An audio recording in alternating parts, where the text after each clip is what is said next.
If you say it at the beginning of every day, it's a reminder, first and foremost, this is the day that not I'm going to make, not that somebody else has put into my life, not that I'm going to be a matter of my circumstances, but this is the day that the Lord has made. And I'm going to make a choice in this day to rejoice and be glad in it. So first and foremost, I recognize this day belongs to God. And second, I recognize that I'm going to choose joy and gratitude before we do anything else in the day. The reality of the psalm that we read that says this is the day that the Lord has made is that this does not come from a people who were accustomed to easy, good days.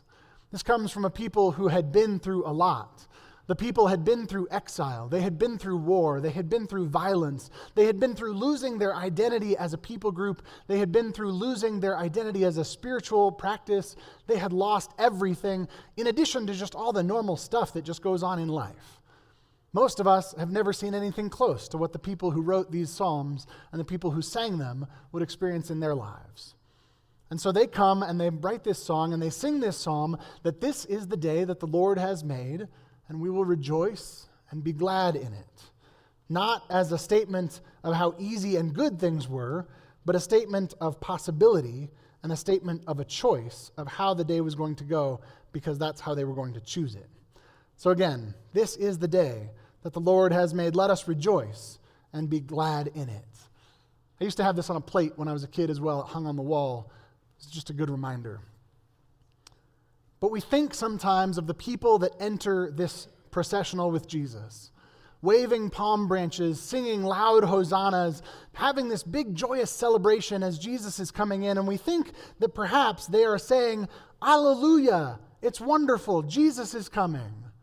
But the word Hosanna means a whole lot more than just wonderful praise. Does anybody know what the word Hosanna means? Save us. Save us. These are not just people saying, "Yeah, Jesus is here." These are people not only shouting praise, but also shouting a plea. Save us, Jesus. Well, you can't shout save us unless there's something you want to be saved from. These two were people who knew oppression, injustice, violence at the hands of the empire that they were a part of, that they lived in the midst of. It was a plea for justice, but even they get it wrong. These were people who had learned not to trust Rome's power because they knew it didn't work for them.